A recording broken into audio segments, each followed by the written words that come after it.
Good afternoon, ma. Good afternoon. You're welcome. There is this advocacy that you floated recently, and Nigerians would like to, and of course the world would like to get a hint about this advocacy. But before then, can you tell us your name, ma? Yeah, my name is Mrs. Nkechi Igogori.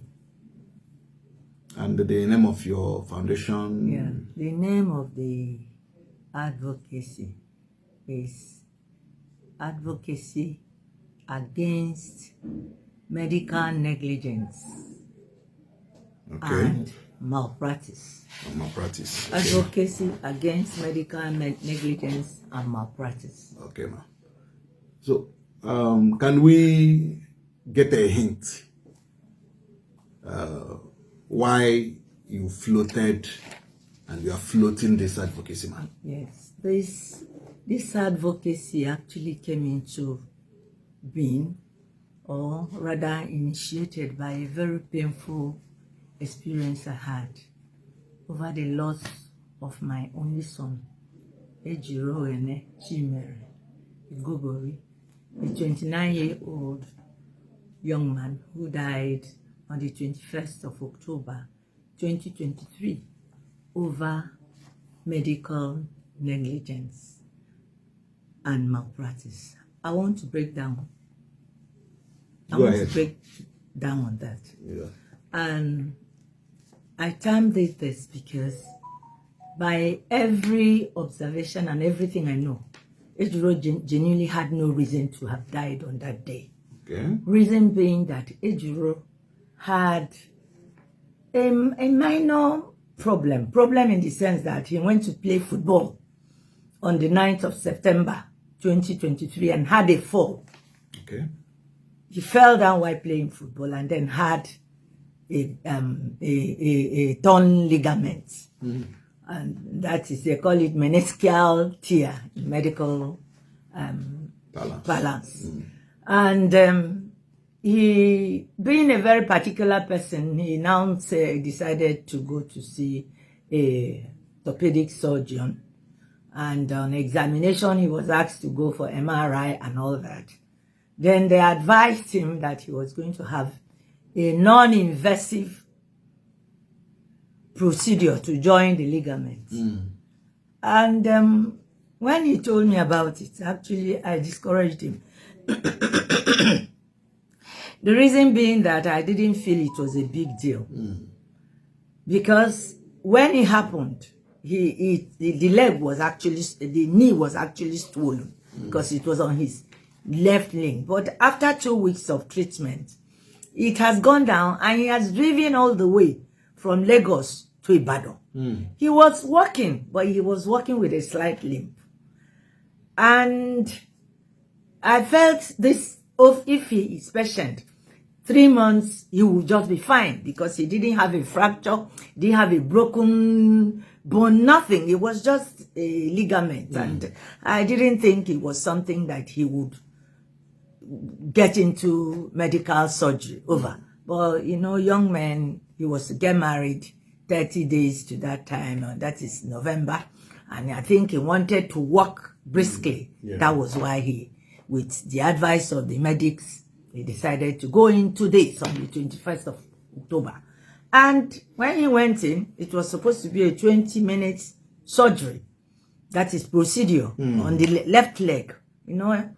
So, and he drove himself because his sister went with him. He drove himself, and while he was there, 2 of his friends joined him, and they were all gisting. The surgery was to be by 10, but unfortunately the anesthesia came in by 12:30, so they went in for it. And they started. An injection was given to him.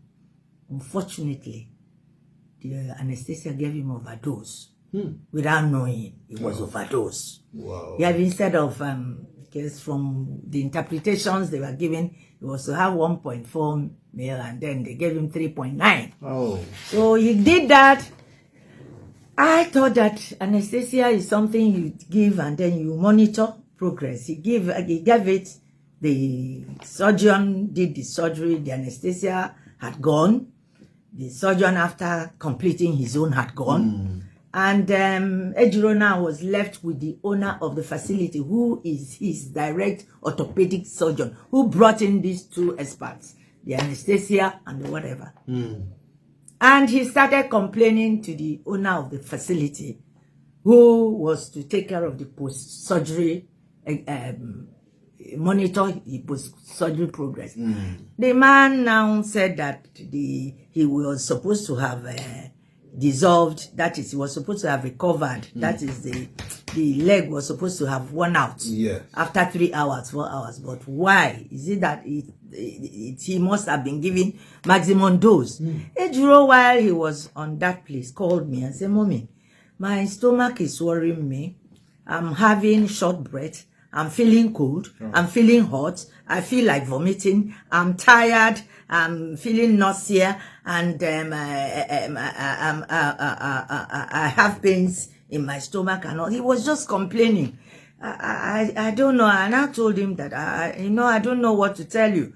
But the doctor, he said yes. I told the doctor, anytime he tells the doctor that is the owner of the facility, who is an orthopedic surgeon, who was, that he will tell him that, why didn't he ask the surgeon? That is the person who operated on him directly. You know, he said, but the person has gone. The man was getting irritable, complaining that he has not taken so much money, that all the money he took, which was 850,000, that he has not made any profit. He used it to pay the consultants, and he has other agenda for the day, and he's here wasting his being frustrated from executing all every other thing he wants to do. That in fact, Ejiro now was having incontinence. That is, he started urinating on his body. The man was most uncooperative. He was inattentive. He was feeling frustrated. The needful he should have done, watching the barrage of complaints. He was listless and was saying that if not that Ejiro's car blocked him, he would have driven off, that he has wasted all his day. His attitude was so demoralizing that my daughter called me and started complaining. "Mommy, look at what this doctor is saying." No. At the end of the day, he said he must discharge Ejiro. And he brought crutches and gave it to Ejiro. Ejiro said, "My body, my legs are heavy." Because even the injection affected the right leg that was not, didn't have any issue. That he cannot stand. Ejiro has not eaten all the day because he was asked to come to the theater without food. He was weak, tired, and urinating, and having the weakness, and it was a bad experience. And this man brought this clothes. He said he cannot work with it. The sister had gone down to ease himself. By the time the sister came up, this man has called his gate man with Ejiro's two friends. They carried him, put him in the car. Ejiro's friend drove with the sister in the car and all that. By the time they got home, trying to help Ejiro to come out of the car, Ejiro has slumped. The next thing was this young man was wasted. Sorry. He died. Sorry. He died. When I saw it's an agonizing experience. It is, because Ejiro was my friend, my go-to person, my gist partner, the guy who gives me sound advice. He was, I'm sorry, some people will say he was a mother's child. I don't know what that would mean. But then he's somebody who understood everything about me. And we had this... and your only son. And he's my only son above all. My only son. It was a very traumatizing experience to me. After he died, I now told myself, Ejiro has paid the ultimate price. Another will not pay. Yes. Whatever it will take to ensure that families are rescued, to ensure that medical negligence is put or curbed, I will do that. The reason for this advocacy against medical negligence and malpractice. We want to be a voice. We want to create awareness. We want to let the medical doctors and the medics know that there's responsibility. And there is an ethic and ethos that governs and controls the medical practice. And there's a need for it to be honored and obeyed. That the medical profession is born out of love, care, compassion, and life, saving life. Yes. And they should not turn it into a vessel to be used to kill people. Yes. Because if they had mortgaged and decided to bury all these ethos, I wouldn't know where lies the help and the hope of human beings or humanity. Because that is what I know. It's born out of care and love. Yes. And I said, the moment they know that there's a responsibility, they need to be held accountable for their carelessness, wickedness, and lackadaisical attitude towards life.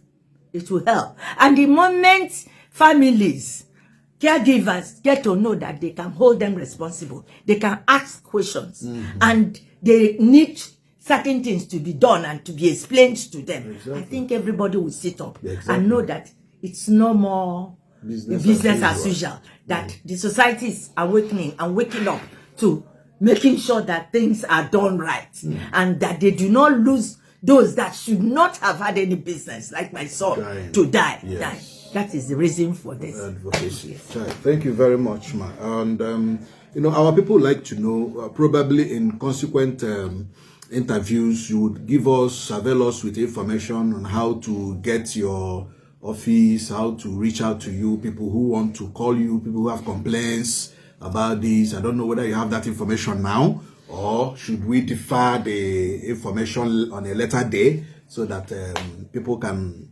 have this information? Yes, the NGO is already registered. Amenam, that is our acronym. Okay. Yes, Amenam. Okay. Amenam. Okay. Yes, that is Advocacy Against Medical Negligence and Malpractice. Amenam. Okay. We're already registered. We're on Facebook. Okay. And in fact, I want to use this opportunity to say that we are looking for volunteers, those who have a burden, who feel the way I feel. Yes. Who could partner with us, come on board, so that because it's not a war that one person can fight. Yes. We need like minds, burden bearers, who feel that the menace must be curbed, and awareness must be created. So that is it. We're on Facebook. Okay, and the name on Facebook, ma'am? The name on Facebook is Advocacy Against Medical Negligence and Malpractice, and the acronym is Amenam. Amenam. Okay, ma'am. Amenam. All right, ma'am. So when somebody goes there, can we have a WhatsApp number? Yes. Where people can chat up and lay their plans? Yes. Can we have it? Yeah, we have a WhatsApp number, and the number is 080-790-47410. 080-790-47410. Thank you very much, man. Already we are partnering with you, the Protect the Weak International Foundation, Nchekwando Foundation. We are partnering with MENAM to curb recklessness and negligence on the part of medical practitioners, so that more lives that are not supposed to die young should be saved. Is there any other information you have to pass across before we call it a day? Yes, the information is this. If you feel the way I feel, pass this information around. Tell them that something is happening. Good. And people are rising. Good. To make sure to send this information across board, organize seminars, have talks, to create necessary awareness and come together. We can even partner on judicial cases over this. That is to hold careless people accountable. Because once people begin to know that there's cost implication in wasting life, I tell you, they will be more careful. Yes, ma'am. Thank you very much, ma'am, for coming, and may God bless you and also preserve you for this wonderful advocacy And we hope that our medical practitioners should abide by the ethics of the profession by being caring, more passionate, more compassionate, and showing love to patients, even if they feel frustrated. Thank you for coming, and thank you for this advocacy. Thank you very much, Ms. Thank I'm you. grateful. Yes, ma'am. Thank you.